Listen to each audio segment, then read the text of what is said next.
अस्सलाम वालेकुम जी, good morning, सुबह बखैर। व्हाट्स अप, क्या हाल है, क्या हो रहा है? अच्छा देखते देखते आज 5th of September है and I just thought कि we did not mention it before that, but we are really going towards the end of the year too. It just started और मतलब कि हम 9वें महीने में साल के पहुंचे है ना? It was like कभी कभार लगता है कि दिन गुजर ही नहीं रहे और कभी कभार मतलब महीनों और साल गुजर जाते हैं और पता नहीं चलता। और ये लिटरली हमें सितंबर में आके ये रियलाइजेशन हुई है कि समर भी ऑलमोस्ट जो है वो ख़त्म होने को आ गया है। So yes, the year is almost over. क्या आप भी ये समझते हैं, आपको भी ये लग रहा है कि 2024 बहुत जल्दी गुजर रहा है? हाँ। और तो प्लीज़ हमें लिख के बताइएगा ऑन द फेसबुक कमेंट्स में, आप मुझे हमें लिख सकते हैं। आपके जो गोल्स थे और जो आप इस साल में अचीव करना चाहते थे, आप एटलीस्ट हाफ वे थ्रू तो ज़रूर होंगे, बिकॉज आप कम महीने रह गए ज़्यादा जो है। This has been a difficult year as well. आपको पता है महंगाई, फिर बिजली के बिल और पर्टिकुलरली बिजली के बिल, मतलब गर्मी आने से पहले हॉल चढ़ रहे थे, अभी गर्मी चल रही है तो लोग उस अजियत में से गुजर रहे हैं कि हर महीने जो गुज़श्ता 3-4 महीने से बिजली के बिल आ रहे हैं, it is becoming very difficult for people to manage. मतलब फिर बारिशों का भी इंतजार था कि जी बारिशें कब स्टार्ट होंगी, बिकॉज एक उम्मीद होती है मौसम अच्छा हो जाएगा। कुछ इंतजार कर रहे थे कि हमारी तनख्वाहें बढ़ जाएंगी तो उसके इंतजार में बैठे रहे। मतलब बहुत सी चीज़ें थी that people were thinking about, but we literally are in the 9th month। तो अभी तक अगर नहीं हुआ तो please step on it and also please let us know, आपके बच्चों के स्कूलों में भी क्या समर्स में एडिशनल चार्जेस लिए जाते हैं? Summer additional charges, summer vacation जब वो स्कूल नहीं जा रहे होते, जब स्कूल जा रहे हैं वो तो होते हैं ना, समर वेकेशन की फीस तो होती है, लेकिन अब समर एडिशनल चार्जेस, क्योंकि चार्जेस बिजली के बिल उनके ज्यादा आ रहे हैं तो वो हमसे ले रहे हैं। कौन लेगा हमसे पैसे पे? ये क्या हो रहा है? ये वैसे Abdullah, this is the first time I am hearing. ये हो रहा है तो आपने जाके आप जरा लड़े, आपने कुछ नहीं पूछा? मैं अभी जरा सोच विचार में हूँ कि ये क्या चल रहा है, क्योंकि हर महीने कोई ना कोई नया एडिशनल चार्ज लग के आ जाता है। इस मर्तबा that was summer additional charge. Insane मतलब कल को what else are you going to cook up and throw it at the parents के, क्योंकि बच्चे तो इधर पढ़ ही रहे हैं कि आओ इनसे और पैसे निकलवाएं। क्रिमिनल। अच्छा जी, अभी और ऊपर से हमारी ये साल ज़रा टफ इसलिए भी रहा, बहुत सारे जहां मसाइल रहे, क्योंकि हमारी क्रिकेट ने माशाल्लाह हमें इतना दुख दिया गुज़श्ता साल के आखिर से ही कि ये साल इसलिए भी टफ रहा। मतलब क्रिकेट से क्यों इतना लगा हुआ था आपका? वैसे क्योंकि गुज़श्ता साल के आखिर से, मतलब नवंबर अक्टूबर से जो हमारा वर्ल्ड कप में बदतरीन परफॉर्मेंस का सिलसिला शुरू हुआ, जो माशाल्लाह अब पूरा साल होने को आ रहा है, वो तसलसल बरकरार है, तो कंसिस्टेंसी चल रही है। बेसिकली ये वो वाहिद खुशी थी जिसमें कोई खर्चा नहीं होता। आप टीवी खोलें और आप ऑब्वियसली जीत जाएंगे तो आपको खुशी हो जाएगी और बड़ा अच्छा माहौल हो जाएगा घर का भी, और खासतौर पे अब्बूस जो होंगे वो बड़े खुश होंगे। उसका भी अब खर्चा होता है वो। हाँ, लेकिन अब ये बात है, पहले क्रिकेट जीते थे ना तो एटलीस्ट घर में एक बड़ा अच्छा सीन होता था और अब्बू से डर नहीं लगता था कि कोई डांट पड़ेगी एंड ऑल दैट। अब तो अब्बूस को कितना गुस्सा चढ़ता होगा क्रिकेट वॉचिंग अब्बूस को। So we can totally relate to you. हर रोज की अपडेट होती है ना कुछ। अब apparently अपडेट ये है कि बोर्ड सख्त फैसलों पर मजबूर है। और सख्त फैसला क्या है? प्लीज पहले सुन लें। नहीं पहले मेरी बात सुने। अब तो राइटली सो मजबूर हुए हैं आप। मतलब मजबूर क्यों हुए हैं वैसे? सुन तो ले, किया क्या जी? बोर्ड ने फैसला किया है कि अब अब्दुल्ला अब सिर्फ मैदान में वो ही खिलाड़ी उतरेगा जो पूरी तरह फिट होगा। सही है, होना भी ऐसे ही चाहिए था। What do you mean होना? यही तो मैं कह रही हूँ, ये पहले से ही होना चाहिए था। I am sorry, this is an embarrassing announcement. What were you doing earlier? Unfit को भी भेज रहे हो। मैं एक बात बताऊं, बड़ा टफ क्राइटेरिया है, बड़े इसमें रह जाएंगे। अगर तो कोई डंडी ना मारे तो सिलेक्शन में।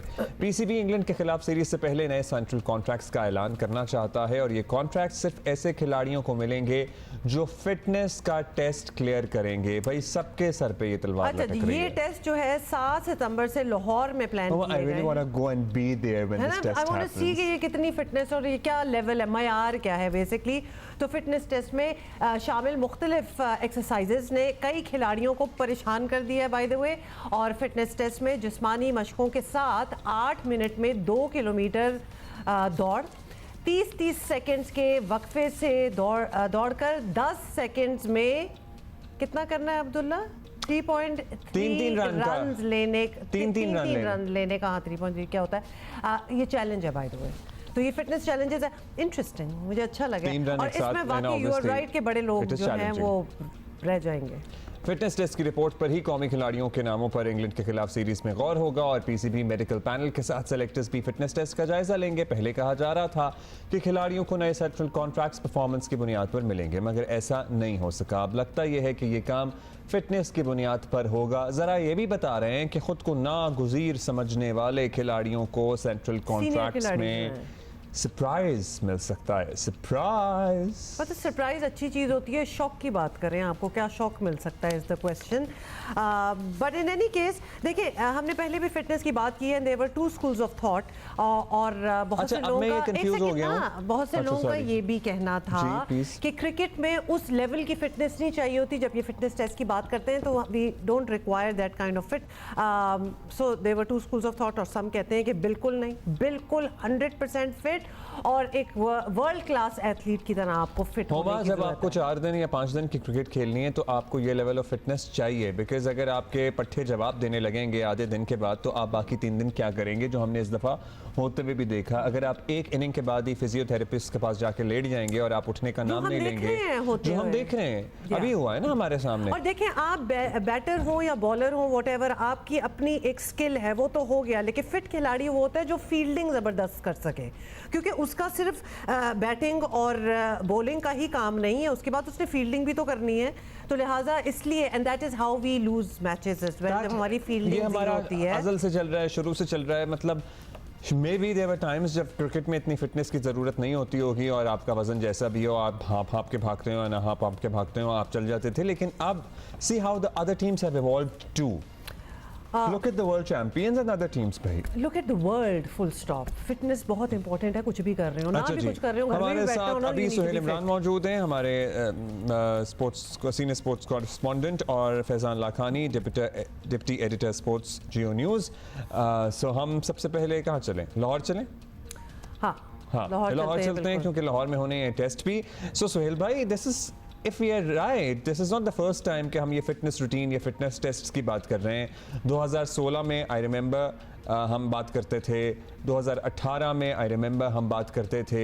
इस मरतबा क्या मुख्तलिफ होने वाला है? एकेडमी भेज दिया था, अभी 2 साल पुरानी बात है। बेचारे पत्थर उठा के पहाड़ चढ़ाए थे। सो इस मरतबा क्या मुख्तलिफ है?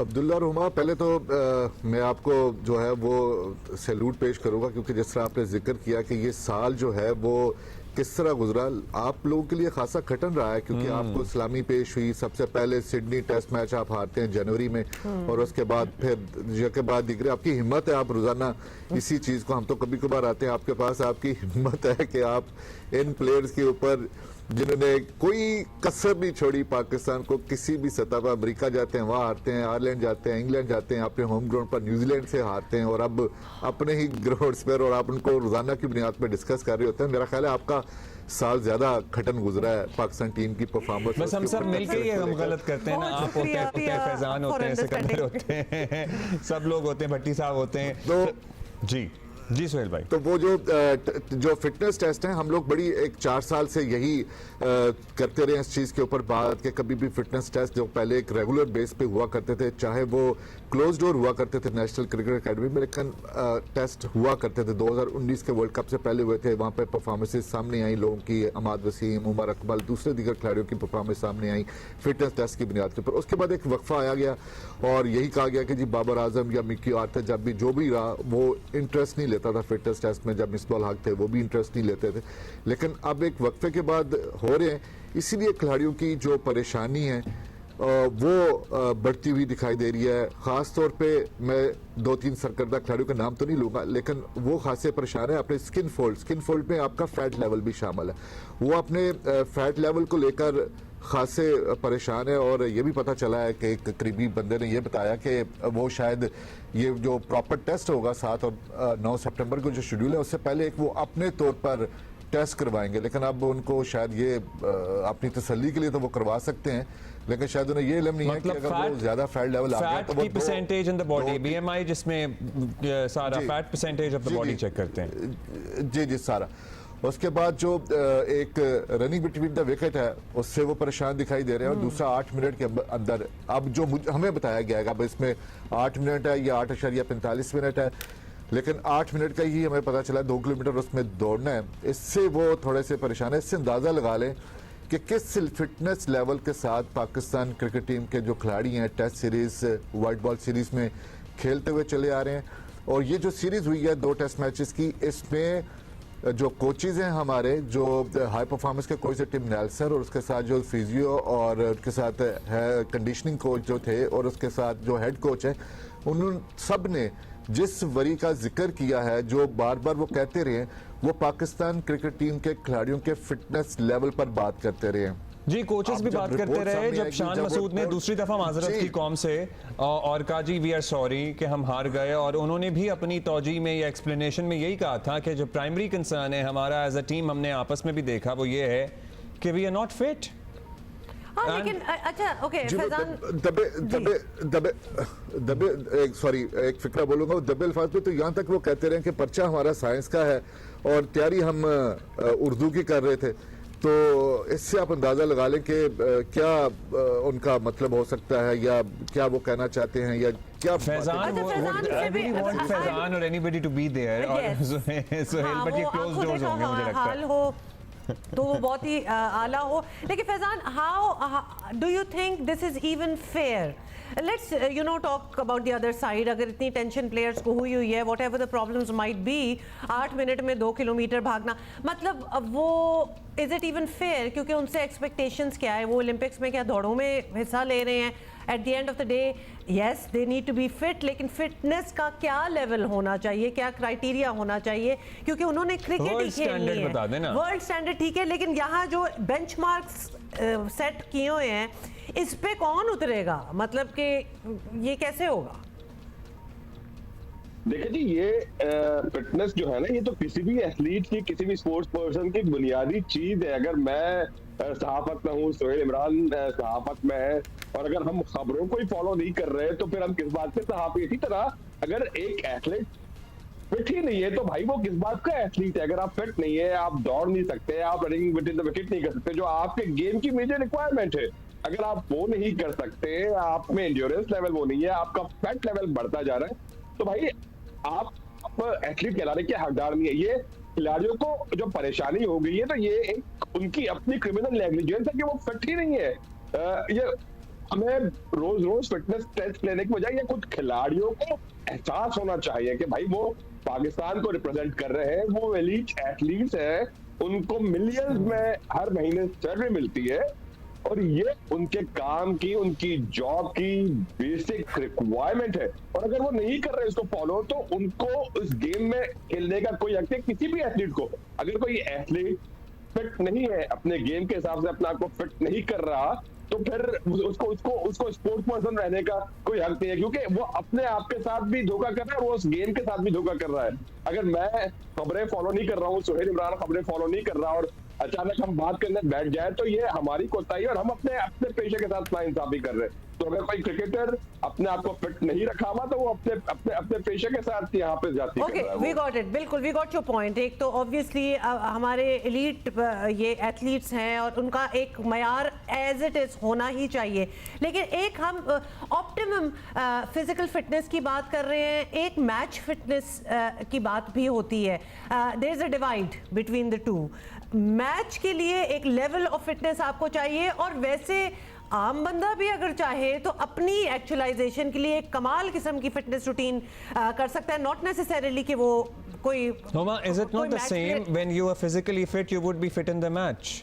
आपके बॉलर्स थके हुए नहीं होंगे, आपको मसल में कड़ाव नहीं होगा, लेकिन हम मयार की बात कर रहे हैं, इंपॉर्टेंस उजागर करने के लिए कि आपकी फिटनेस बहुत जरूरी है, और अब जो फिट नहीं होगा वो मैदान में नहीं आएगा। यस, वेरी गुड, लेकिन वो फिटनेस का लेवल क्या है? बेसिकली वो चाह रही है कि अगर आप फिट भी हैं लेकिन आपकी परफॉर्मेंस नहीं है, तो आप हमारे किस काम के? यस, और other way around as well, कि आपकी कमाल परफॉर्मेंस है और आप मैच के लिए फिट भी हैं, लेकिन शायद आप उस मयार पे नहीं है जो एक्सपेक्टेशन हो रही है। फैजान, देखिए, स्टैंडर्ड हमेशा से एक पाकिस्तान टीम में रहा था, यो टेस्ट होते थे, उसके नंबर्स होते थे, वो जो मीट करता था जो प्लेयर उसको वो पाकिस्तान टीम का हिस्सा बनता था। आप जिस तरह बात पिछले दिनों भी होती थी, आजम खान अगर बहुत अच्छे खिलाड़ी हैं, स्किल सेट उनका अच्छा होगा, बट अगर वो फिट नहीं है तो he is not good enough for to represent Pakistan. Azam Khan is an exception. Azam Khan की देखिए जी आप देख लेना कि फील्डिंग में ग्राउंड पे इफेक्ट करती है वो चीजें टीम पे असर डालती है। वहां पे अगर आपका फिटनेस लेवल नहीं है, आप अगर ग्राउंड पे भी अगर आप बिल्कुल कैजुअल ले रहे हैं, फॉर ग्रांटेड ले रहे हैं अपनी बेसिक्स को, तो फिर आप यहाँ देखना टेस्ट मैच में अगर आप ये कहें कि 4, 5, 6, 8 ओवर के बाद या शुरू के 1 घंटे के बाद आप इनफेक्टिव हो गए, तो इसका मतलब है ना कहीं आपके बुनियाद में आपके कुछ प्रॉब्लम है, कुछ आप फिट नहीं है कि आप शुरू के 2 घंटे तो आप बड़े इम्पैक्टफुल रहे, 1 घंटा बड़े इम्पैक्टफुल रहे, लेकिन जैसे ही आप थक गए, आपका एनर्जी लेवल डाउन हुआ, आप उतने इफेक्टिव नहीं रहे, आपका अपोनेंट आप पे कम बैक करके हावी हो गया। तो ये चीजें बड़ी मैटर करते हैं, खासतौर पर लॉन्गर फॉर्मेट में बड़ी मैटर करती है। जाहिर है अच्छा, we have a लेकिन test okay, series let's- coming up and हमने ऐसे भी खिलाड़ी देखे हैं जो एक इनिंग में परफॉर्म किए, अगले में आ ही नहीं सके, and this certainly shows कि we have serious issues with the fitness of the players. अब मेरी अच्छा एक और चीज फिटनेस में, ताकि हम इसको कंप्लीट कर लें और आगे बात चल सके। Look at our past players, हमारे जरा विनर्स देखें, हमारे जो लेजेंड्स हैं क्रिकेट के। आप इंजमाम की बात कर लें, मतलब वो कहीं से कोई इतने खास फिट कभी भी नहीं रहे, और बाकियों के भी आप नाम ले लें। देखें इसी तरह तो फिर आजम को भी चांस दिया ना, मगर Inzamam was an exceptional talent. Abdullah हुआ एक वक्त था जब वनडे क्रिकेट पे 200 काबिल दफा स्कोर होता था, आज 400 भी चेज हो जाता है। ठीक है, तो ये फर्क भी हो गया। अगर आपने थोड़ी देर पहले एथलेटिक्स की मिसाल दी थी, एक वक्त था कि 10 सेकंड में 100 मीटर्स करना बहुत बड़ी बात होती थी, आज 10 सेकंड वाला फाइनल के लिए क्वालिफाई नहीं कर रहा होता, 9:30 पे आपका मुकाबला उधर लग गया है। तो चीजें ग्रेजुअली चेंज हो गई, लेकिन the world standards have changed. अच्छा सुहेल भाई, ये जो सेंट्रल कॉन्ट्रैक्ट का फिर दारोमदार इन्हीं टेस्ट पे होगा, इसी टेस्ट पे होगा जो फिजिकल फिटनेस का टेस्ट लिया जाएगा?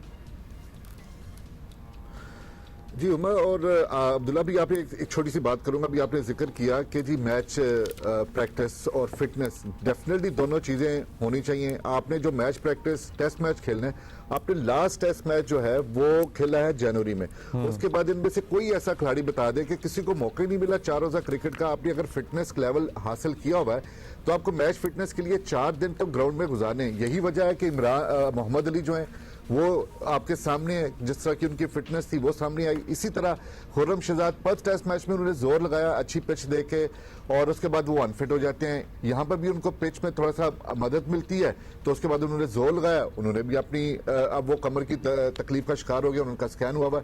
जहां तक आपने बात की सेंट्रल कॉन्ट्रैक्ट की, कहा तो यही जा रहा है, इससे पहले भी जो अनाउंसमेंट हुआ था, जो जुलाई में एक मीटिंग हुई थी हाई लेवल की, जिसमें दोनों फॉर्मेट के कोचेस भी शामिल थे, और इसमें ये फैसला किया गया था कि अभी लेकिन ये सवाल भी फिर दोबारा आ जाता है कि अगर फास्ट बॉलर मतलब जोर ही नहीं लगा रहा तो वो फास्ट बॉलर क्या हुआ? उसका मतलब हम यही सोच रहे ना कि वो डोमेस्टिक में क्या करके आया होगा आगे कि उससे अब इतना नहीं हो रहा, तो उसके फिटनेस नहीं है ना, उसका तो ले ऑफ था 4-5 महीने, तो उनका ले ऑफ था, उन्होंने तो कोई क्रिकेट नहीं खेली, किसी तरह की कंपटीशन की वाली क्रिकेट नहीं खेली। आते हैं 7 दिन के कैंप से आप क्या लेवल हासिल कर लेंगे फिटनेस का भी और मैच प्रैक्टिस का भी? ना आपने कोई साइड मैच खेला हुआ है, ना आपने 3 डे 4 डे क्रिकेट खेली हुई है, और आते हैं और आते सार एक ऐसे प्लेयर भी हैं इस स्क्वाड में थे जब उन्हें पहले टेस्ट मैच की पिच देखी, और उन्होंने आके ड्रेसिंग रूम में ये कहा कि पूछा कि जी बाकी तो जोर लगा रहे हैं, आपने जोर ही लगाया। कहते मैंने जोर लगा के अपने आप को अनफिट करना ताकि अगले आने वाले मैचेस में मैं बाहर बैठ जाऊं। जहां ये लेवल होगा कि जोर मैंने इसलिए नहीं लगाना कि मैं अनफिट हो जाऊंगा, और जिन लोगों ने जोर लगाया और वो अनफिट हो गए, तो फिर फिटनेस इज वेरी क्रूशियल। इससे आप फिटनेस का अंदाजा लगा लें। अंदाजा हो गया बड़ी अच्छी तरह। भगाओ इनको सारों को, मतलब कि ठीक है सोहेल, आज हमारे पास टाइम जरा कम है। Thank you Fizaan, thank you. हम कल दोबारा मिलेंगे और फिर कल इस पे और तो कोई ना कोई नया फैसला तो कल तक आएगा। अच्छा बेसिकली तो आपने स्ट्रक्चर पे भी काम करना है, वो तो होना ही होना है, और फिटनेस भी बहुत इंपॉर्टेंट है। And yes we agree after a lot of discussion कि अब वो मयार भी, वो बेंचमार्क्स भी है ना, वो बहुत आगे चले रहे हैं। हाँ, बिल्कुल वो दुनिया का मयार बदल गया है, और अब हम जिनके अगेंस्ट खेलते हैं उनकी ही फिटनेस देख लें तो हमारा लेवल वैसे ही ऊंचा हो जाना चाहिए। सो I guess it is how it is. Ranking बतानी है, रैंकिंग भी आ गई है टेस्ट के खिलाड़ियों की, आगे जाके बता देंगे ना, अभी थोड़ा सा ब्रीदर लेते हैं क्योंकि फिर वो बड़ा मुश्किल हो जाता है। इतना ही अभी तक इतना ही। अब जरा हम बात कर लेते हैं थोड़ी सी मौसम की। मौसम की क्या, बेसिकली सैलाबों की और बारिशों की और तबाही की। सिंध में भी बारिशों से काफ़ी लोग मुतासिर हुए हैं, मगर सबसे ज़्यादा बलोचिस्तान मुश्किल every year, And we know year why. After year. We know why. क्योंकि वहाँ का इंफ्रास्ट्रक्चर ऑलरेडी कोई है ही इतना नहीं। कोई कॉम्प्रोमाइज्ड है, कोई है ही नहीं कि उसके बाद जब 2 कतरे बारिश के या पूरे सैलाब आते हैं तो बात वहीं की वहीं चली जाती है। और सैलाबी रेलों से कई पुल और सड़कें बह गई हैं। हम बलूचिस्तान की बात कर रहे हैं, चंद अमवात भी रिपोर्ट हुई हैं। जलमक्सी, जाफराबाद और नसीराबाद में मुतासरीन खुले आसमान तले इमदाद के मुंतज़िर हैं। लोगों को ग़िज़ाई किल्लत के साथ इलाज मालजे में भी मुश्किलात का सामना है। महकमा मौसमियात के मुताबिक इन इलाकों में मामूल की बारिशें हुई हैं, जिनकी बर वक्त पेशगोई कर दी गई थी। PDMA भी मुताल्लिका अथॉरिटीज़ को पेश की बारिशों की इतला देती रही है। And despite that this is what we see, जो आपको अपनी स्क्रीन पर नज़र भी आ रहा है। हम भी आपको इस बारे में ऑब्वियसली मीडिया भी इस बारे में आवाम को मुसलसल हम भी बताता रहे हैं इस बारे के। इसके बावजूद इंतजामात का फुकदान है। अफसोसनाक बात यह है कि तमाम इत्तलात मिलने के बावजूद इंतजामात ना होना हुक्काम के खिलाफ चार्जशीट हम तो कहेंगे है। और it is time and again कि we talk about this and यही हाल रहता है। तर्जुमान हुकूमत बलूचिस्तान शाहिद रिंद साहब हमारे साथ मौजूद हैं। शायद साहब, हालिया बारिशों में सूबे के कौन कौन से इलाके हैं? सबसे पहले तो आपकी हम ज़रा स्टडी देख लें जो ज़्यादा मुतासर हुए हैं। कितना नुकसान अब तक रिपोर्ट हुआ है, माल मवेशी का, जानों का, अमलाक का, जो आप लोगों के पास डेटा में आ गया है? देखें, तकरीबन 5 ऐसे अजला हैं जिन्हें अभी तक आफतज़दा करार दिया गया, लेकिन अगर बारिशों से मुतासर अजला की बात करें तो इनकी तादाद तकरीबन 15 के लगभग है। लेकिन कोई ऐसी सिचुएशन डेवलप नहीं हुई जिसे हम कहें कि वो सिचुएशन आउट ऑफ कंट्रोल है। तमाम जगहों पर रिलीफ रेस्क्यू का जो ऑपरेशन है वो बिल्कुल मामूल के तहत जारी है। जाफराबाद में थोड़ा सा फ्लडिंग की सिचुएशन क्रिएट हुई थी, तहम उसे भी कंट्रोल कर लिया गया।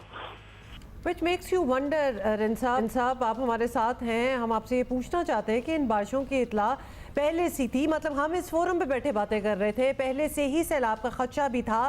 इसके बावजूद सैलाब ज़दगान का शिकवा है कि उन्हें बर वक्त रेस्क्यू और इमदाद ये सब कुछ नहीं मिला।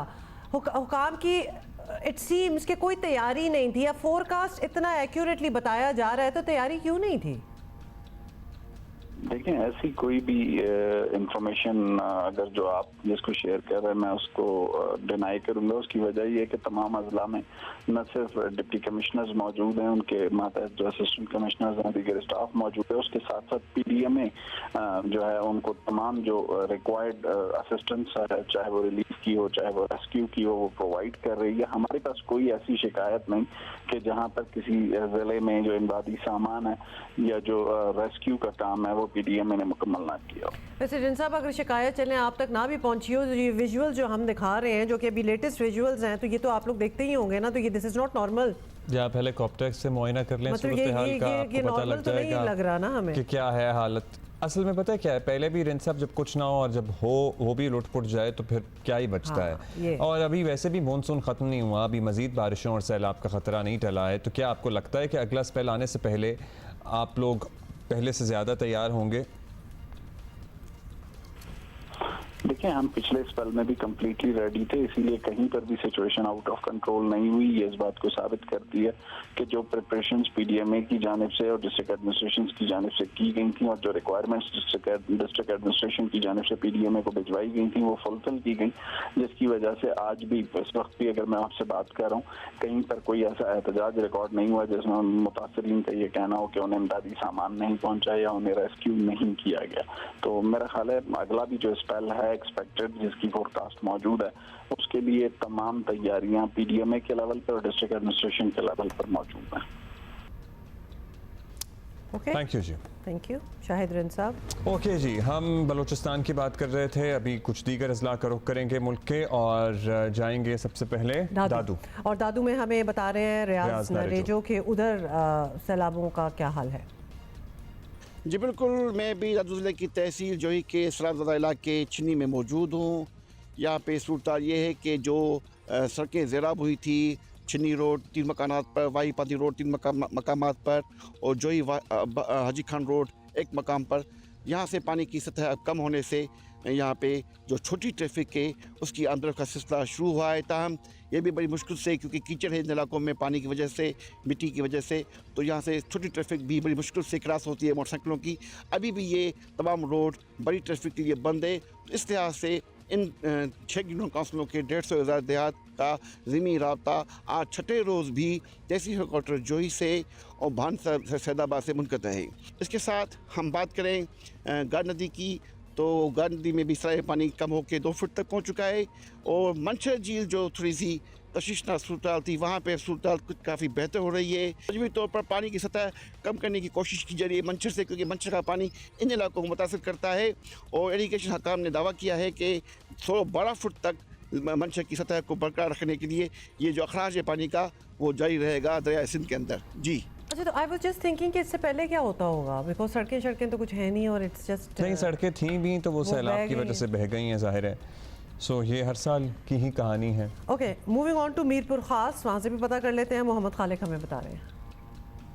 मीरपुर खास और इसके गिरदोनवा में बारिश गुजरे कई रोज हो चुके हैं, लेकिन अब तक यहाँ से अहम इलाकों से भी पानी नहीं निकाला जा सका।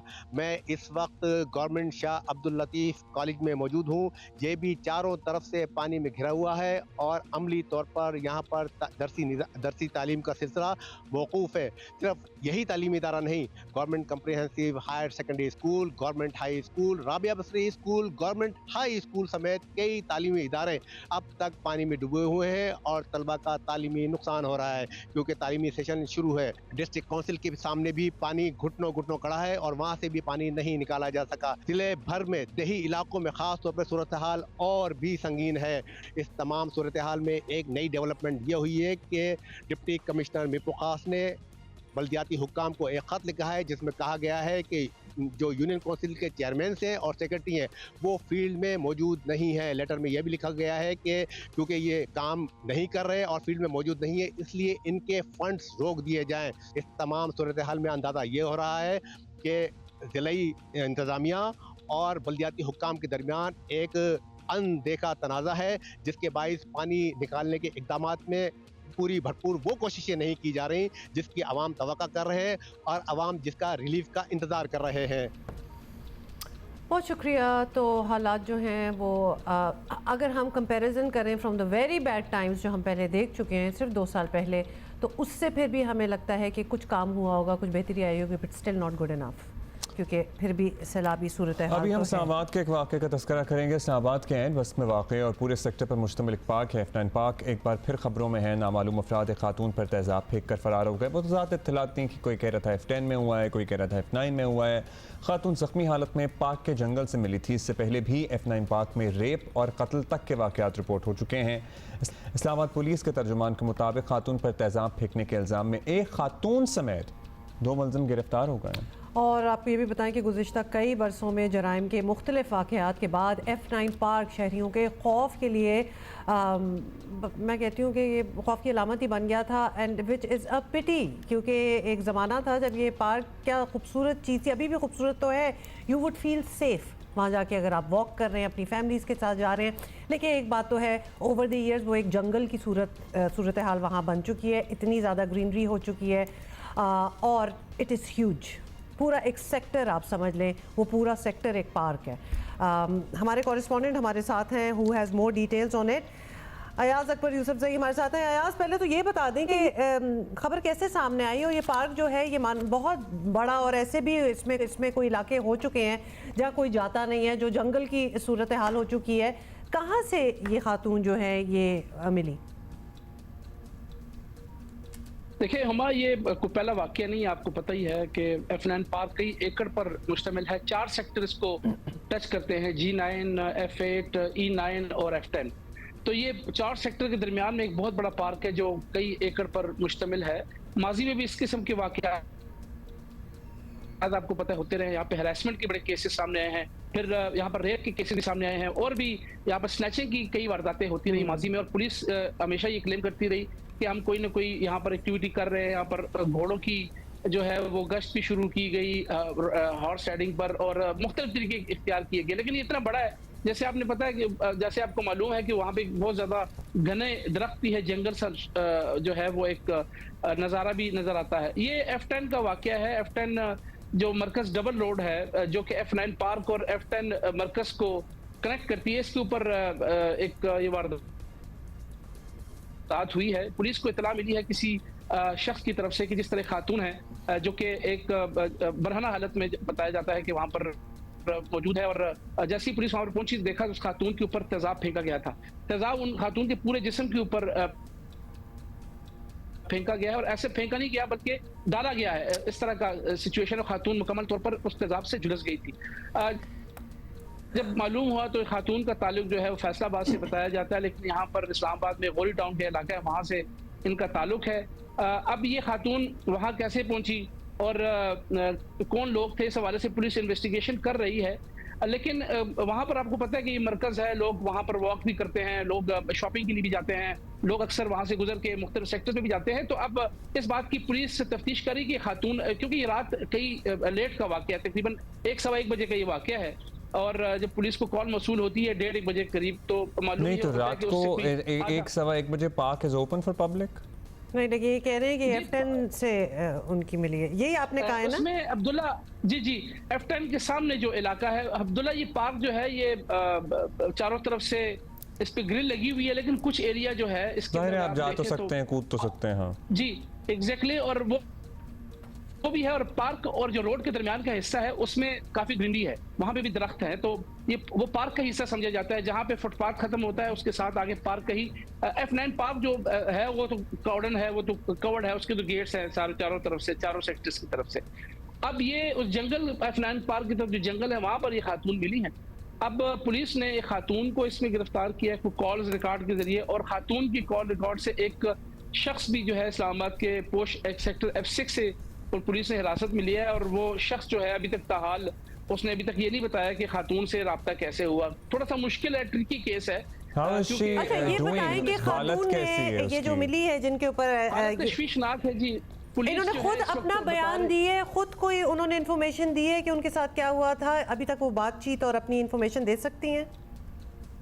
नहीं हुमा, अभी तक वो हमारी बात हुई थी पेपर्स में भी, बर्न सेंटर में अभी इस वक्त एडमिट है, अभी तो वो बात नहीं कर पा रही क्योंकि वो काफी फेस भी उनका जल गया है, मुंह भी जल गया है, तो इस वक्त उस कंडीशन में नहीं है कि वो बातचीत कर सके। पुलिस अभी तक ताहाल इंतजार कर रही है, डॉक्टर अगर उनको फिट करार देते हैं बातचीत करने के हवाले से तो फिर वो बताएंगे कि उनके साथ हुआ क्या है। और अयाज वैसे कोई ये ज्यादती का केस तो नहीं है? बिकॉज हम ये भी सोच रहे हैं कि अक्सर ये भी है कि कोई ज्यादती हुई हो और फिर मारने के लिए या ख़त्म करने के लिए एसिड फेंक दिया गया हो, जिस तरह आप बता रहे हैं कि वो एसिड जो है वो फेंका नहीं है, वो पूरा डाला गया है उनके ऊपर।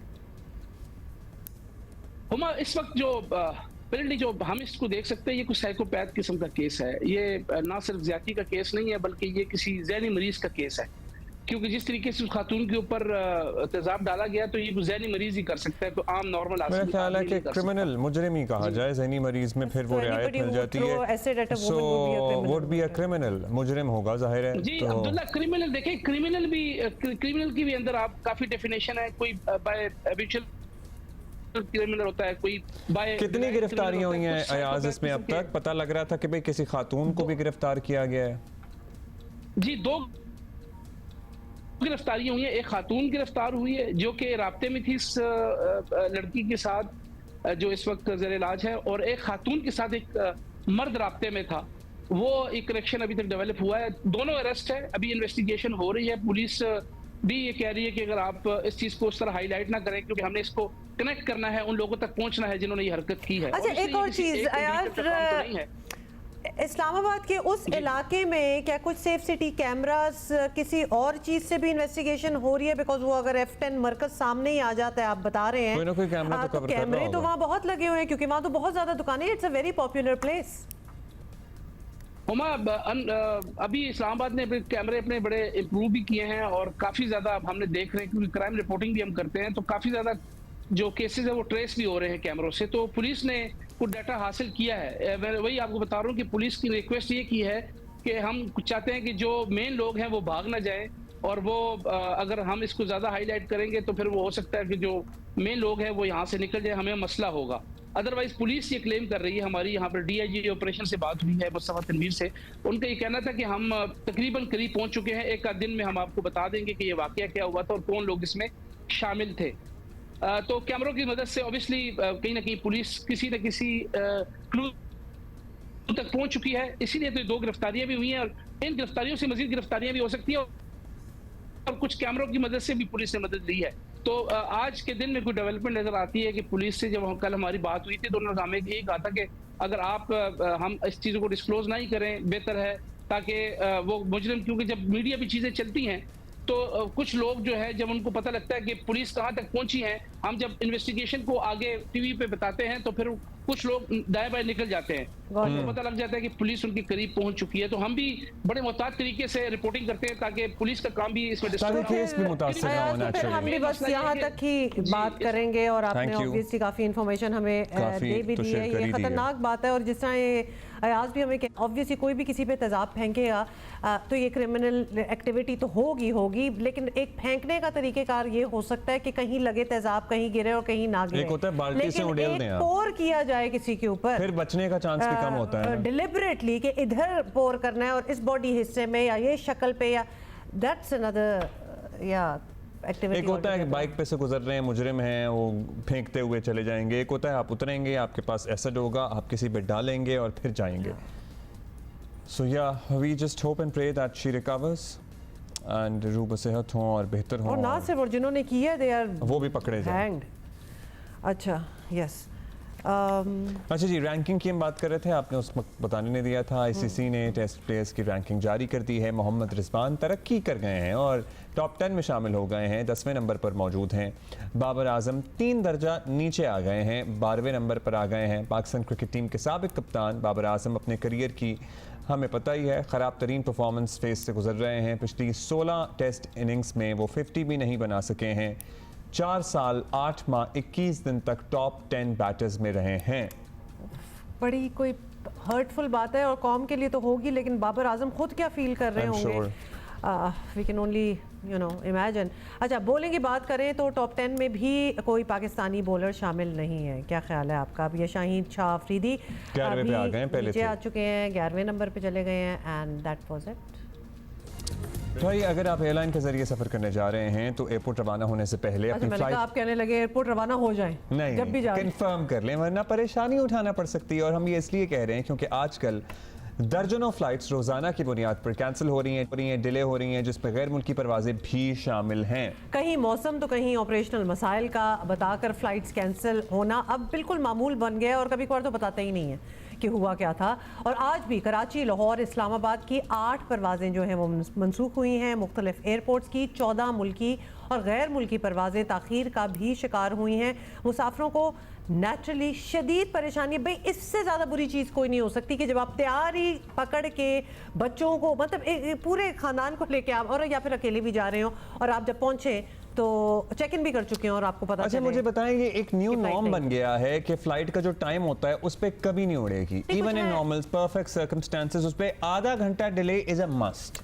आधा घंटा तो आप एक्सपेक्ट कर रहे होते हैं, मतलब it would be a reward if there was a time when the flight used to fly on time.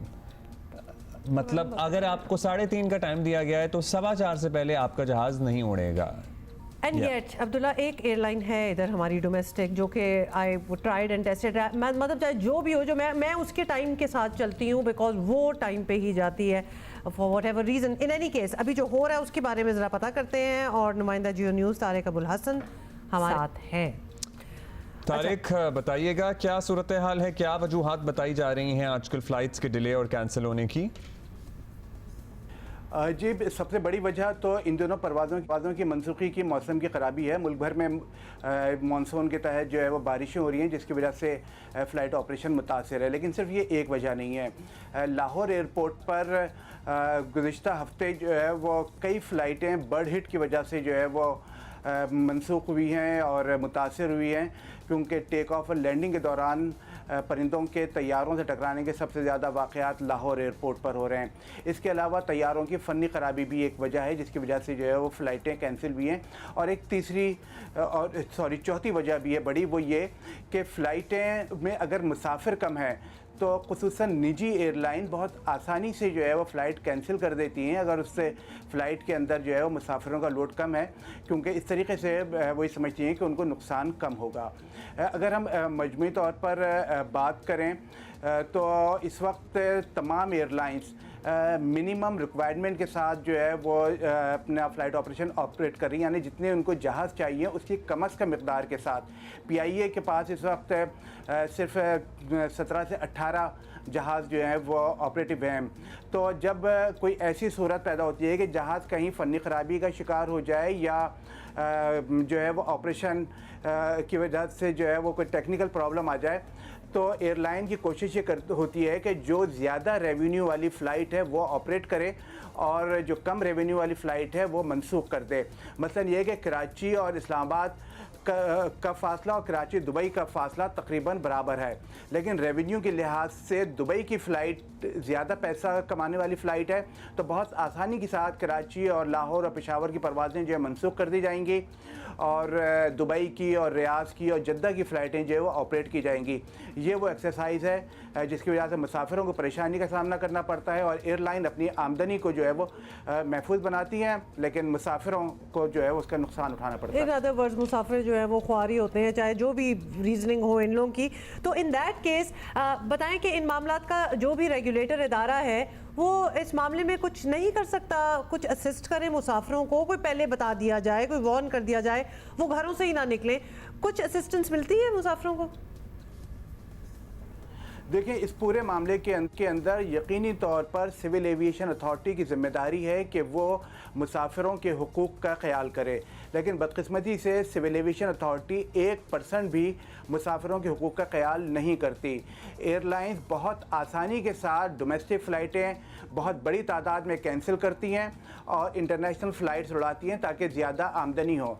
Civil aviation authority इस पूरे सूरत हाल से वाकिफ़ है और वो सिर्फ एक काम करती है, वो ये कि जब किसी एयरलाइन की ये प्रैक्टिस बहुत ज़्यादा हो जाती है तो उसे एक लेटर जारी कर देती है कि जी आप अपने ऑपरेशन को बेहतर करें वरना आपके ख़िलाफ़ कार्रवाई होगी, और इससे ज़्यादा कुछ नहीं होता, कोई कार्रवाई नहीं होती। और मुसाफिरों का एक और बड़ा नुकसान ये होता है कि फ़र्ज़ करें कि अगर जो है वो इस्लामाबाद से या लाहौर से या मुल्तान से किसी मुसाफिर को कराची आना है और यहाँ से उनकी अगली फ़्लाइट है जो कि अमेरिका की, बरतानिया की, UK की या किसी भी जगह की जो है वो उनकी फ़्लाइट है, तो जब फ़्लाइट कैंसिल करते हैं तो उनकी अगली जो ट्रांजिट फ़्लाइटें हैं वो भी छूट जाती हैं और मुसाफिरों को लाखों रुपए का नुकसान उठाना पड़ता है। यूरोप और अमेरिका की फ़्लाइटों की और कनाडा की फ़्लाइटों की जो प्राइस है वो 3 से 5 लाख रुपए जो है वो उनका टिकट है और ये सारा नुकसान जो है वो मुसाफिरों को उठाना पड़ता है। इसी तरह एक और नुकसान ये है कि जब आप किसी भी आउट स्टेशन के ऊपर फ़्लाइट कैंसिल करते हैं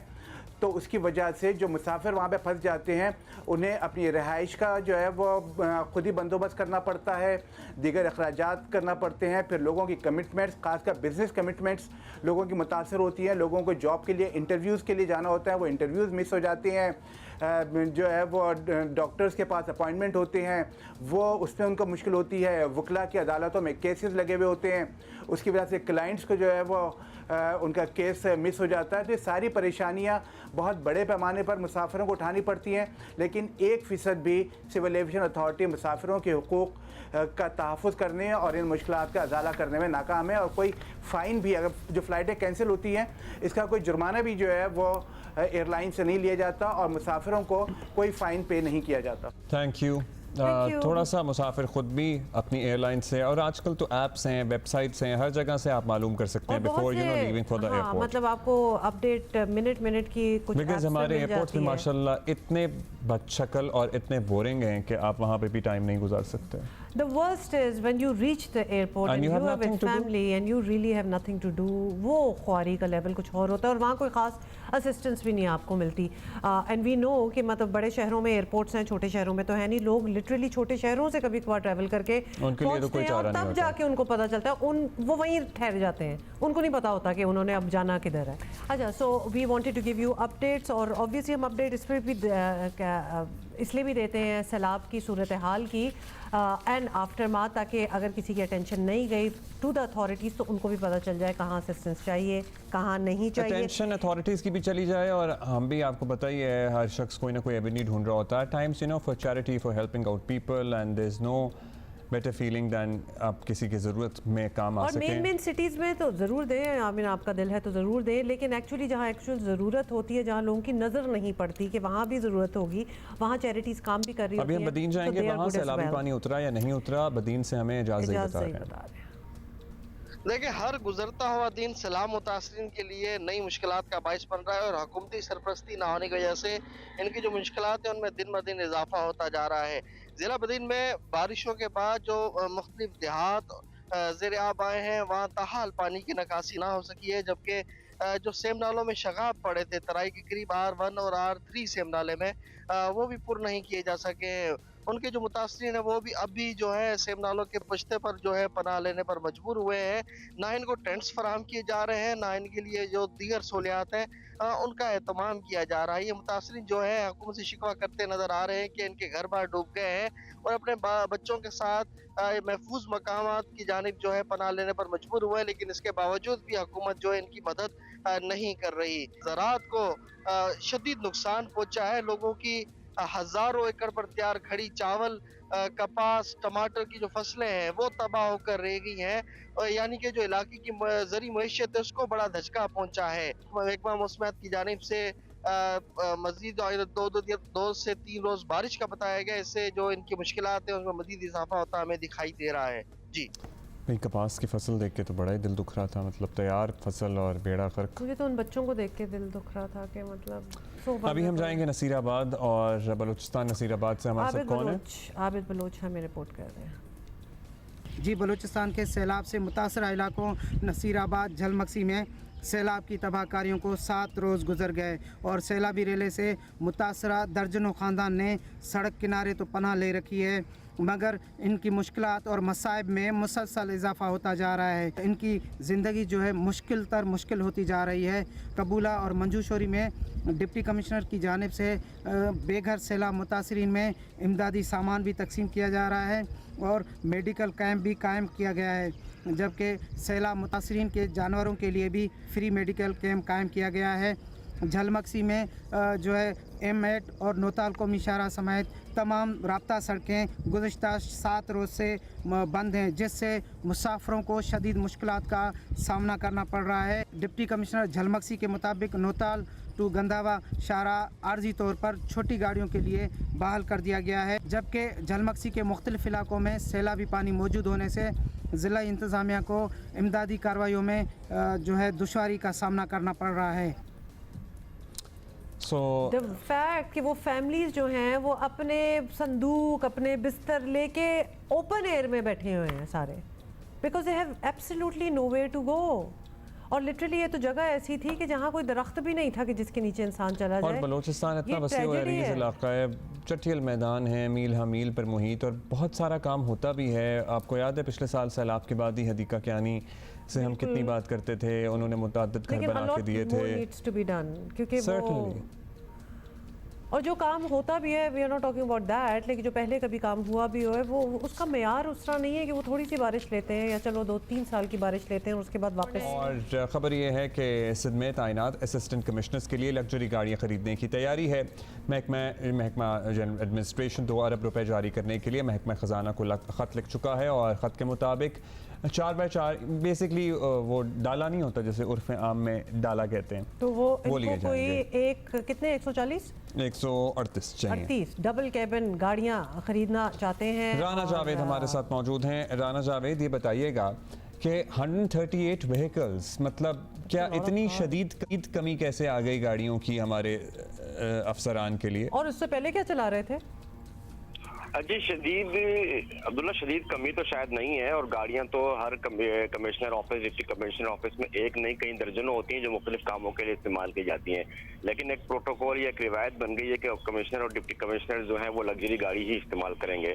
तो अब जो हुकूमत सिंध के एक डिपार्टमेंट है महकमा जनरल एडमिनिस्ट्रेशन, उसने एक लेटर लिखा है फाइनेंस डिपार्टमेंट को, और उसमें जिक्र किया है कि वज़ीर आला सिंध की अप्रूवल के बाद हम आपको ये लेटर लिख रहे हैं और जिसे मुतालबा किया गया है कि जो असिस्टेंट कमिश्नर्स हैं उनके लिए 138 4x4 जो डबल केबिन गाड़ियां होती हैं और आपने कहा डाला जिसे कहते हैं वो उनकी ज़रूरत है। इसके लिए हमें 2 अरब रुपए जो है जारी किए जाएं। तकरीबन 1 करोड़ रुपए का एक जो है डबल केबिन गाड़ी होती है, तो तकरीबन 2 अरब रुपए के लिए तकरीबन बिल्कुल, तो ये 2 अरब रुपए तकरीबन इनसे मांगे गए हैं ताकि असिस्टेंट कमिश्नर्स को जो है वो नई लग्जरी गाड़ियां दी जा सके और ताकि उन गाड़ियों में बैठकर अपने जो फराइज हैं तो राना जावेद सॉरी, लेकिन यहाँ हम अपने व्यूअर्स के लिए भी कह रहे हैं, जब हम असिस्टेंट कमिश्नर का नाम लेते हैं और साथ लग्जरी का नाम लेते हैं, क्यों?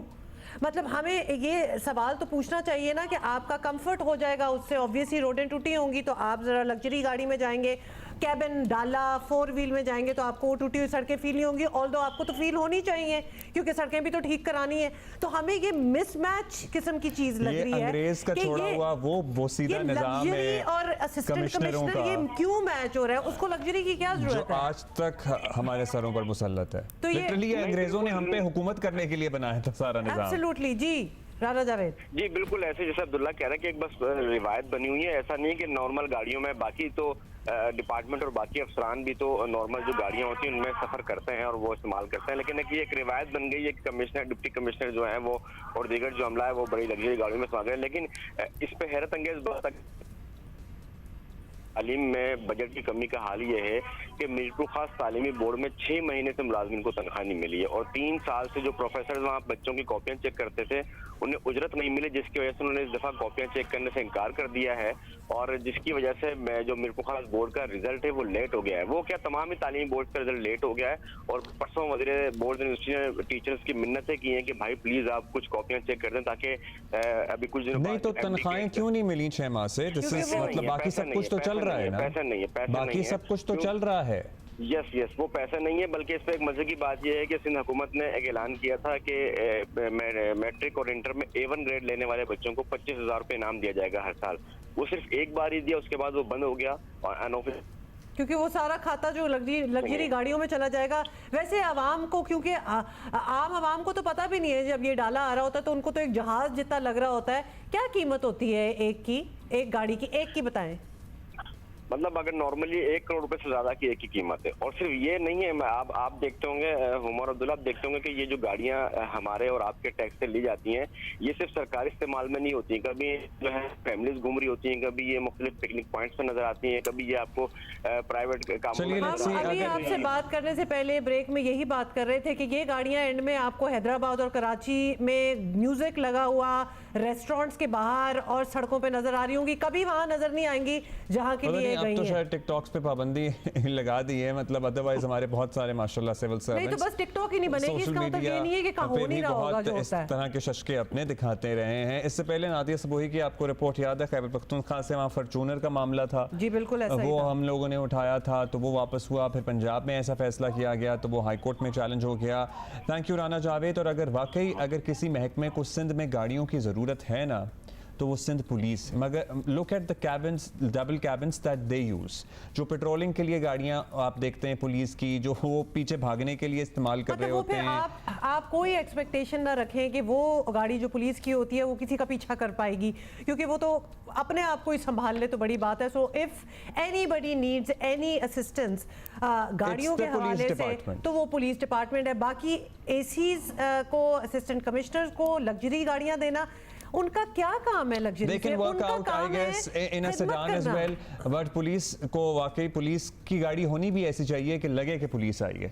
गाड़ी नहीं होती, उसकी मेंटेनेंस होती है, जिसमें करोड़ प्लस की गाड़ी है तो मेंटेनेंस भी लाखों में चली जाती है, उसके बाद उसको चलाना भी है ना, या फिर उसकी दुआ करेंगे कि चल जाए, पेट्रोल भी तो डालना होगा उसके अंदर, तो that in itself is a खर्चा। ये एक बिल्डिंग खर्चा है। आप जब ये गाड़ियां लेंगे, आप असिस्टेंट कमिश्नर्स को देंगे तो उनको चलाना भी हुकूमत की जिम्मेदारी में आ जाएगा, वो फॉरएवर बढ़ता ही चला जाएगा। और फ्यूल तो आपको पता ही है हमारा डॉलर रुपी पैरिटी की वजह से कितना अफोर्डेबल रह गया है, तो जाहिर है ये गाड़ियां बहुत हैवी ऑन फ्यूल्स होती हैं। इन पोस्टों को ये असिस्टेंट कमिश्नर बन जाना जी, पूरा खानदान तालियां बजाता है, इनको लग्जरी की वजह से ना बना दें बिग कि जी हम बन जाएंगे तो हमारी ज़िंदगी बन जाएगी। ज़िंदगी बन जानी चाहिए बिकॉज आप क्वालिफाई करके एक बड़ी अच्छी पोस्ट पे जहाँ आप आवाम को पे बैक कर सकें, वो आपका काम होगा, not because you will be entitled to a big car. और अब एक इफ़ यू रिमेंबर पेशावर में मिशाल यूसुफजई साहिबा का एक मामला था जिसमें 1 करोड़ और 71 लाख रुपए गाड़ी खरीदी जाए, ये समरी तैयार हुई थी जिस पे ज़ाहिर है जियो न्यूज़ ने फिर मामला उठाया था। सो क्या वो फिर वापस हो गया था। फिर पंजाब गवर्नमेंट के भी कुछ फैसले थे, फिर वो लाहौर हाई कोर्ट में चैलेंज हो गया था। सिंध में भी ये फैसला जो है ये revisit nobody is saying that these offices don't need cars. Obviously they need cars. But the term luxury car, they do not. They need cars and you know एक और भी एक अगर ये फैसला कर ही रहे हैं, you know गाड़ियाँ खरीदनी है और ज़रूरत हैं, तो think about other options as well. किस तरह हम हाइब्रिड गाड़ियों की तरफ जा सकते हैं जिसमें हमारी कम फ्यूल कंजम्पशन होगी और पेट्रोल का जो खर्चा एक्सचेकर पे पड़ता है, कौमी खजाने पे पड़ता है, वो कम पड़ेगा। क्योंकि आपकी अच्छी बात है, लेकिन हाइब्रिड गाड़ियां भी करोड़ों में जा रही हैं आजकल पाकिस्तान में। तो हाइब्रिड भी लेना, वो लॉन्ग टर्म इन्वेस्टमेंट के तौर पे साबित हो सकती हैं। सोचें कि क्या करना है इस बारे में, तो इस फैसले को डेफिनेटली रिविजिट करना चाहिए। जहाँ गाड़ियों की ज़रूरत है एक्चुअली वो सड़कों पे, और ये हमें कोई महकमा पुलिस की तरफ से नहीं कोई समरी आई कि जी हमारे पास गाड़ियाँ नहीं है, नज़र आ रही होती हैं कि वो लिटरली एक टायर भी लटक रहा होता है उस गाड़ी का जो पुलिस वाले फिर रहे होते हैं। ये जो सारा आपने एक बजट निकाला हुआ है फॉर द गाड़ियाँ, उस बजट में गाड़ियों को छोटा कर दें और बाकी पैसे सड़कें बनाने में लगा दें। गाड़ियाँ भी आराम से उधर चल पड़ेंगी, उन्हीं सड़कों पे सेफ सिटी पे ये पैसा लगा दें। मतलब सो मेनी एवेन्यूज हमसे ले लें राय, हम आपको बताएंगे कि कहाँ ज़रूरत है। लेकिन आपको बताएं कि मुल्क में महंगाई सिंगल डिजिट होने का दावा करती हुकूमत इसे बड़ी कामयाबी करार दे रही है। और 3 रोज़ पहले वफाकी इदारा शुमारियात की रिपोर्ट में बताया गया था कि अगस्त में महंगाई की शरह जो है वो हो गई है 9.64%। अच्छा, ये महंगाई की शरह महंगाई बढ़ने की शरह है बेसिकली ये। सो या और अच्छा, वज़ीर आज़म का क्या कहना है, पहले वो दिखाते, टाइम नहीं है। इन्फ्लेशन का जो बोझ है वो आहिस्ता आहिस्ता कम हो रहा है और जो अगस्त का जो रेट है वो सिंगल डिजिट में आ गया है 9.6%। तो पिछले साल ये तकरीबन इसी माह में 27% था। अल्हम्दुलिल्लाह एक बहुत खुशाइन बात है और उसके लिए मैं वज़ीर ख़जाना, उनकी टीम को, गवर्नर स्टेट बैंक को और तमाम जो हमारे जो मुतल्लिका जो वजारतें हैं, वज़रा हैं, कॉलीग्स हैं, ऑफिसर्स हैं, उन सबको मैं सताइश पेश करना चाहता हूँ। माशी तज्ज़ियाकार मोहम्मद सुहेल साहब हमारे साथ मौजूद हैं। सुहेल साहब, आपको लगता है कि इंटरेस्ट रेट कम होगा अब महंगाई बढ़ने की रफ्तार जो कम हुई है उसके बाद? इंटरेस्ट रेट कम होनी चाहिए और लगता है कि जो 12 सितंबर की मॉनेटरी पॉलिसी कमेटी की स्टेट बैंक की मीटिंग है उसमें कम भी होंगे। मगर शायद जो बिजनेस सबका है जो पिछले 2-3 साल से काफ़ी इफेक्टेड है इकोनॉमिक स्लो डाउन से और इन्फ्लेशन से, शायद उसकी तवक्को है कि बहुत ज़्यादा कमी होगी। हमारी तवक्को है कि शायद वो 1 से 2% हो, इसलिए कि अभी भी पाकिस्तान का IMF से डील की अप्रूवल नहीं आई है और पाकिस्तान के जो फॉरेन एक्सचेंज रिजर्व्स हैं और दो उसमें कुछ इस्तेहकाम ज़रूर है मगर वो बहुत कम लेवल पे हैं। तो इन रिस्क को मद्देनज़र रखते हुए हमें लगता है कि इंटरेस्ट रेट में कमी ज़रूर होगी, बट हो सकता है बहुत ज़्यादा ना हो। और जिस तरह हालात आगे आने वाले महीनों में बेहतर होंगे तो शायद सेंट्रल बैंक जो है वो ग्रेजुअली रिडक्शन करे इंटरेस्ट रेट में। अच्छा, हुकूमत की हालिया पॉलिसीज़, IMF की गाइडलाइंस और स्टेट बैंक ऑफ पाकिस्तान के मामला सामने रखते हुए अब एक रियलिस्टिक एक्सपेक्टेशन अगर आप बताएं और एक दफ़ा फिर बता दें कि इंटरेस्ट रेट में कितनी कमी मुमकिन है। जिस तरह मैंने कहा कि गुंजाइश तो बहुत ज़्यादा है कमी की, मगर रियल इंटरेस्ट रेट बहुत ज़्यादा हैं। मगर पाकिस्तान के एक्सटर्नल हालात को देखते हुए और जो पाकिस्तान के रुपए की कदर को भी मद्देनज़र रखते हुए बहुत ज़्यादा कमी शायद अभी मुमकिन ना हो। हमें लग रहा है कि 1 से 2% 12 सितंबर को कम हो सकती है, मगर हमारा ये भी कहना है या हमारे ये भी एस्टिमेट हैं कि अगले कोई 3 से 6 माह में कोई 3 से 4% इंटरेस्ट रेट में कमी स्टेट बैंक कर सकता है अगर पाकिस्तान के मामलात IMF के साथ हो जाते हैं। तो हमारा एस्टिमेट ये है कि जो इंटरेस्ट रेट है कुछ माह के बाद ये 15% के लगभग हो सकते हैं। थैंक यू जी, बहुत शुक्रिया। सो हम खुशी मनाएं या ना मनाएं, इज माय क्वेश्चन। एक और राय लें और हमारे साथ मौजूद हैं माशी तज्जियाकार खुर्रम शहजाद। खुर्रम साहब शुक्रिया। खुर्रम साहब, महंगाई की रफ्तार में बढ़ने की रफ्तार में कमी के बाद इंटरेस्ट रेट में कमी का मुतालबा भी सामने आ रहा है। अभी कुछ अर्से पहले भी कमी हुई थी, आपको लगता है कि मज़ीद कमी हम देखेंगे आने वाले चंद दिनों में, हफ्तों में? बिल्कुल ज़रूरत है, और जो गैप है महंगाई की शरह में और शरह सूद में वो काफ़ी बढ़ गया है, और ये काफ़ी ज़्यादा है दुनिया में उन ममालिक में जहाँ पे महंगाई और की शरह में और इंटरेस्ट रेट में जो है वो काफ़ी फर्क है। में शरह सूद में कमी होनी चाहिए, और यहाँ से इस मॉनेटरी पॉलिसी में भी एक अच्छा कट स्टेट बैंक दे, और मेरे ख्याल में 200 बेसिस पॉइंट बुरा नहीं होगा, कम से कम एटलीस्ट 200 बेसिस पॉइंट। और फिर अगली मॉनेटरी पॉलिसी में देखें, हमें ना ग्रेजुअल चलना है, हमें बहुत अग्रेसिव नहीं होना, क्योंकि हम पहले भी बहुत अग्रेसिव होते आए।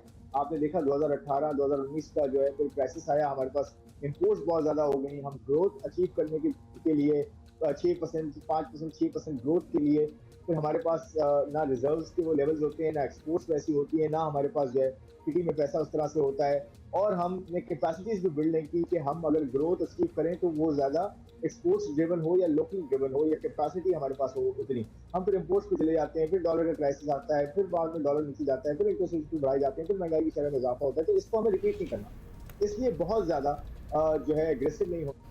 अच्छा, बहुत सी ऑब्वियसली मैटर करती हैं चीज़ें। ये ज़रूर बताएं कि एक ये तासुर बना हुआ है, इनफैक्ट या बनाया गया है, वी डोंट नो, आप बेहतर इसको बता सकते हैं कि इंटरेस्ट रेट में ज़्यादा कमी IMF डील के रास्ते में रुकावट बन सकती है। Any truth to it? IMF ज़्यादातर ये कहता है कि आप अपना जो महंगाई की शरह है, जो शरह सूद है, उसको उससे ऊपर रखें, ताकि लोगों को, क्योंकि आपके पास एक कंजम्पशन ड्रिवन इकोनॉमी है, बहुत ज़्यादा इम्पोर्ट्स होती हैं, बहुत ज़्यादा जो है कंजम्पशन पे लोग चले जाते हैं, बिजनेस चले जाते हैं, और फिर इम्पोर्ट्स बढ़ जाती हैं, जो डॉलर का क्राइसिस आता है, उस वक्त तक आप ये चीज़ इस तरह से रखें कि महंगाई की शरह से शरह सूद ऊपर हो, ताकि लोगों को कंज्यूम करने का इंसेंटिव कम हो, खर्च करने का, सेव करने का इंसेंटिव ज़्यादा हो। और वो एक जस्टिफिकेशन भी इसकी होती है कि शरह सूद को ऊपर रखा जाए महंगाई की शरह से, ताकि महंगाई की शरह कंटेन्ड रहे। तो मेरे ख्याल में इस तरह से IMF देखता है कि आप जो है रियल इंटरेस्ट रेट इसे कहते हैं कि जी आप 2-3% का रियल इंटरेस्ट रेट रखें, महंगाई की शरह 10% है तो 12-13% पे आप रेट रखें, 14 पे रखें, महंगाई की शरह 7-6-7% पे आती है तो आप 10% पे इंटरेस्ट रेट रखें। ये हुआ है हिस्ट्री में कि हमने महंगाई की शरह से नीचे इंटरेस्ट रेट्स किए हैं, जिसकी वजह से फिर बाद में डॉलर क्राइसिस और डॉलराइजेशन हुई है, तो इसे हमें रिपीट नहीं करना। शुक्रिया आपका, थैंक यू खुर्रम साहब। अच्छा जी, क्विकली एक और बात, और ये बात वैसे तफसील से होनी चाहिए, ये क्विकली नहीं होनी चाहिए, लेकिन तफसील आप लोग कर लेना। लेकिन हम आपको बता रहे हैं कि ये शादी नहीं हो सकती, क्योंकि 44% पाकिस्तानी जो हैं PTI के वोटर की शादी नून लीग के हिमायती ख़ानदान में होना मुश्किल करार दे रहे हैं। कह रहे हैं कि अगर आपकी पॉलिटिकल अलाइनमेंट नहीं है, अगर आपके पॉलिटिकल व्यू पॉइंट्स जो हैं अपोज करते हैं एक दूसरे से, तो फिर शादी नहीं हो सकती। अब कहा जाता है कि कहा जा रहा है कि नज़रियाती इख्तलाफात नए रिश्तों की राह में सियासी नज़रियाती इख्तलाफात रुकावट बन रहे हैं, और ये है सूरत हाल। मुख्तलिफ सियासी नज़रियात रखने वाले ख़ानदानों के दरमियान शादी मुश्किल नहीं, मतलब काफ़ी मुश्किल है। सो या दिस इज़ द लेटेस्ट, और इसके फैक्ट्स एंड फिगर्स 56% का ये कहना है कि जनाब, इसके बड़े जो फिगर्स हैं वो आप देख रहे हैं, लेकिन बॉटम लाइन ये है कि yes it does matter nowadays. मतलब हम तो शादियों की बात कर रहे हैं, यहाँ सगे बहन भाई एक ही माँ बाप की औलाद में ताल्लुकात खराब हो जाते हैं because of political differences, and which is पेटी, व्हिच इज सैड। मतलब वो हंस रहे हैं हम पे, और हम यहाँ अपने खानदान जो है ना वो अपनी फैमिली से बर्बाद कर रहे हैं बिकॉज ऑफ दिस। सो कौन किसको कन्वर्ट करता है ये भी आप पे अपने फन पे डिपेंड करता है। We'll see you tomorrow. Bye.